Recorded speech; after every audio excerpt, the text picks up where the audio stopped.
തിരുനബി സല്ലല്ലാഹു അലൈഹി വസല്ലമ തങ്ങളുടെ കവിളുകൾ കൂടുതലായി മാംസം തിങ്ങി നിറഞ്ഞതോ മെലിഞ്ഞൊട്ടിയതോ അല്ലാതെ സൗന്ദര്യം വിഴിഞ്ഞൊഴുകുന്ന പ്രത്യേകമായ രീതിയിലുള്ളതായിരുന്നു. അലി ഇബ്നു അബി ത്വാലിബ് റളിയല്ലാഹു അൻഹു പറഞ്ഞു, കാന റസൂലുള്ളാഹി സ്വല്ലല്ലാഹു അലൈഹി വസല്ലം സഹലൽ ഖദ്ദി, നബി സല്ലല്ലാഹു അലൈഹി വസല്ലം തങ്ങളുടെ കവിൾ തടം സോഫ്റ്റ് ആയിട്ടുള്ളതായിരുന്നു എന്ന്.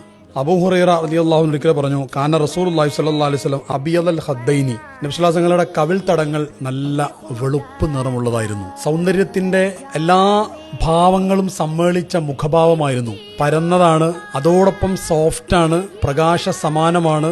കാണുമ്പോൾ തന്നെ എല്ലാവർക്കും നോക്കിയിരിക്കാൻ തോന്നുന്ന തരത്തിലുള്ള പ്രത്യേകമായ സൗന്ദര്യം അവിടത്തേക്കുണ്ടായിരുന്നു. അമ്മാർ ഇബ്നു യാസിർ റളിയല്ലാഹു അൻഹു പറഞ്ഞു, കാന റസൂലുള്ളാഹി സ്വല്ലല്ലാഹു അലൈഹി വസല്ലം യുസല്ലിമു അൻ യമീനിഹി വഅൻ യസാരിഹി ഹത്താ യുറാ ബയാലു ഖദ്ദിഹി, നബി സല്ലല്ലാഹു അലൈഹി വസല്ലം തങ്ങൾ വലതു ഭാഗത്തേക്കും ഇടതു ഭാഗത്തേക്കും സലാം വീട്ടുമ്പോൾ അവിടുത്തെ ആ മുഖകമലത്തിന്റെ തീക്ഷ്ണമായിട്ടുള്ള സൗന്ദര്യം പിന്നിലിരിക്കുന്ന ആളുകൾക്ക് കാണാമായിരുന്നു. ആ സുന്ദരമായ വെളുത്ത ആ പ്രകാശ സമാനമായ മുഖം സലാം വലതു ഭാഗത്തേക്ക് വീട്ടുമ്പോൾ ആ ഭാഗത്തുള്ളവരും ഇടതു ഭാഗത്തേക്ക് വീട്ടുമ്പോൾ ആ ഭാഗത്തുള്ളവർക്കൊക്കെ അത് കാണാമായിരുന്നു എന്ന് കാണാൻ കഴിയും. അല്ലാഹു സുബ്ഹാനഹു വ തആല സന്തോഷത്തോട് അത് കാണാനുള്ള തൗഫീഖ് നമുക്ക് നൽകട്ടെ.